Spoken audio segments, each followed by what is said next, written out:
Dear students, I am Mrs. Kakuli Ghosh Majumdar. Welcome to this session.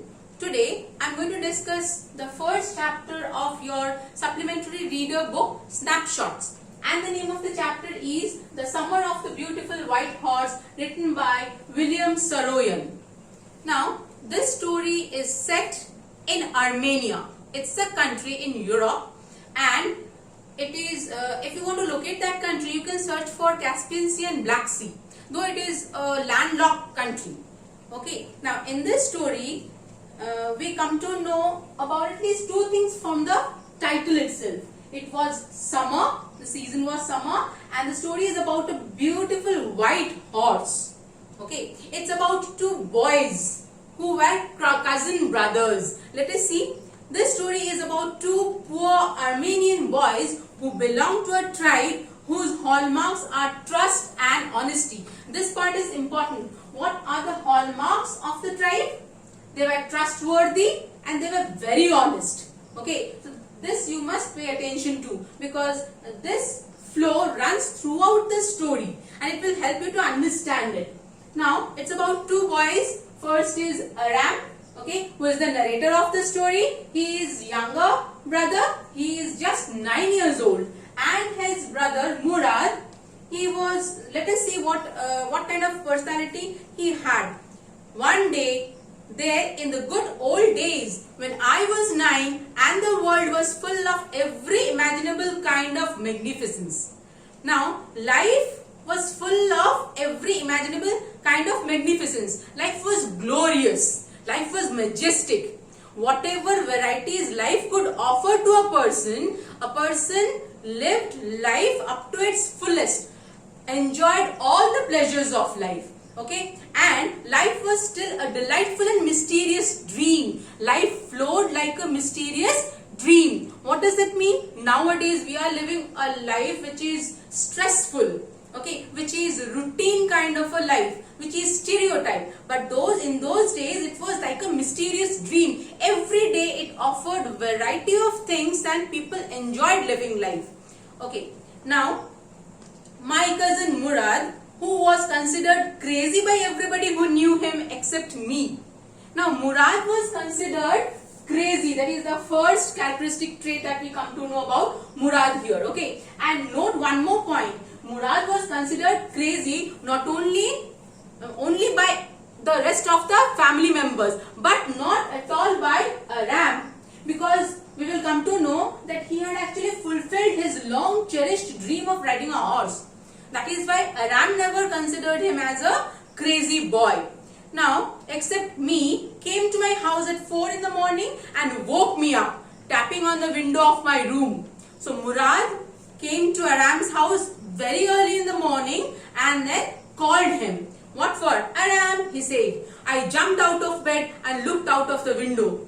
Aram was a young boy. He immediately jumped up when he heard his name being called out by Murad outside the window. I couldn't believe what I saw. Now what Aram saw at that junction was unbelievable for him. What did he see? It wasn't morning yet, but it was summer, and with daybreak, not many minutes around the corner of the world, it was light enough for me to know I wasn't dreaming. Okay, it was daybreak, means before sunrise. It was not winter that it was absolutely dark before sunrise. In summer, it was light. There was light enough to at least identify the people outside the window, right? So he could find out, yes, he was not dreaming. My cousin Murad was sitting on a beautiful white horse. That was unimaginable for him. That was unbelievable. I stuck my head out of the window and rubbed my eyes. To confirm that he was not dreaming, he was not sleeping, he rubbed his eyes once again to find out, yes, whether it was Murad or somebody else who was sitting on the horse. Yes, he said in Armenian, it's a horse. You are not dreaming. Make it quick if you want to ride. Who is the speaker here? Definitely Murad. And here some more characteristic traits come out. See, nowadays we are very reluctant to share our choices, possessions, maybe a dress or a pencil box or a bag or something else with our own siblings, with our own brothers and sisters. right? But here in this case, Murad shares his experience with his cousin brother Aram, isn't it? He got a horse and he brought it so that Aram could share a ride with him. So do you think he was very selfish? Not at all. He was very kind-hearted, he was generous, he was caring as well. Okay, so these are the characteristic traits that we have come to know up till now. Next, page number 2. I knew my cousin Murad enjoyed being alive more than anybody else who had ever fallen into the world by mistake. But this was more than even I could believe. Okay, now Aram knew it very well that Murad lived his life in his own way for his heart's contentment. He was not compelled by anybody to live the life in any way they found it to be. They liked it. He did not live for others, to fulfill the desires of others. He lived for his own sake. Okay, that's why he says, underline, my cousin Murad enjoyed being alive. So he lived life being alive more than anybody else who had ever fallen into the world by mistake. That means who had ever come to this world. Okay, but this was more than I could believe. Aram was, he found it difficult to believe that Murad was sitting on a horse. Let us see why. Why? In the first place, my earliest memories had been memories of horses, and my first belongings had been belongings to ride.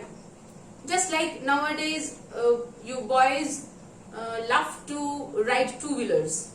You have a dream to ride a two-wheeler or a four-wheeler. In those days, riding a horse or possessing a horse, that was a very prestigious, thing. It was considered to be very prestigious to possess a horse, and boys loved. They were crazy about horses. So it was his first memories, earliest memories, and my first longings, first yearnings had been longings to ride. Aram, like any other boy, wanted to ride a horse in his lifetime. This was the wonderful part. Why? In the second place, we were poor. They were very poor. They could not afford to buy a horse. Then where from they have got, Murad had got that horse? Let us find out. This was the part that wouldn't permit me to believe what I saw. Because they were poor, Murad could not have purchased the horse from anybody. We were poor, we had no money. Our whole tribe was poverty stricken. Every branch of Garoglinian family was living in the most amazing and comical poverty in the world. So these two words are also very interesting. They were living below the poverty line, and it was very amazing where from the elders managed to earn something and offered their food to the children. Okay, they did not starve to death. That was for sure. Nobody died because of lack of food. So where from they got it, that was a question mark for everybody, right? So nobody could understand where we ever got money enough to keep us with food in our bellies. Not even the old men of our family.